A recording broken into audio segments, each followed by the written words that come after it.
ദാവീദ് സിക്ലാഗിനോട് അടുക്കുമ്പോൾ കന്യകമാർ നൃത്തം ചെയ്ത് എതിരേൽക്കാൻ വരുന്നില്ല. അകലെ നിന്ന് അവൻ കണ്ടു, ഇതാ പുക ചുരുളുകൾ ഉയരുന്നു.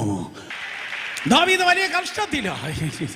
സ്തോത്രം. ആ ചാരത്തിൽ മേ ബി മുട്ടുമടക്കിയായിരിക്കാം, അലച്ചു കൂവി അവൻ കരയുകയാണ്. ചുറ്റും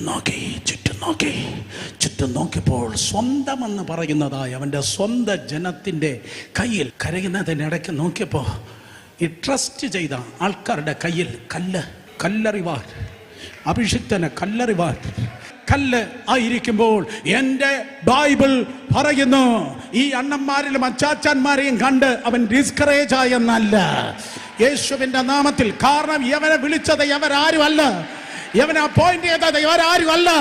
ഞാൻ നിന്നെ നോക്കി പറയട്ടെ, നിന്നെ വിളിച്ചത്, നിന്നെ അപ്പോയിന്റ് ചെയ്തത് മനുഷ്യനല്ല. മനുഷ്യൻ വോട്ടിട്ടല്ല നീ ഇവിടെ വന്നത്, മനുഷ്യനല്ല.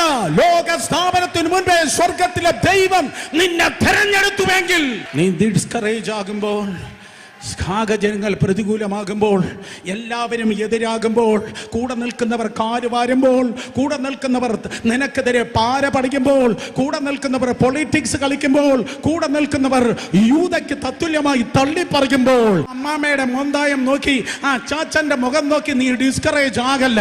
നിന്റെ സോഴ്സ് സൂര്യനല്ല, സൂര്യനെ നിർമ്മിച്ച നീതി സൂര്യനാണ്. അവനെ എൻകറേജ് ചെയ്യാൻ ഒരു പാതിരിയും വന്നില്ല, ഒരു പാസ്റ്ററും വന്നില്ല.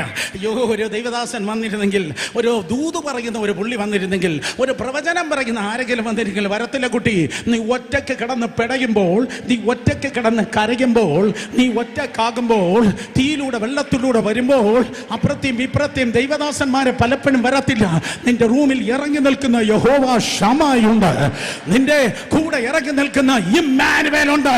ദാവീദ് സൈഡിൽ നിന്നതായ മനുഷ്യരല്ല അവൻ ആശ്രയിച്ചത്, പകരം സ്തോത്രം സർവശക്തനായ ദൈവത്തിൽ അവൻ ബലപ്പെട്ടു.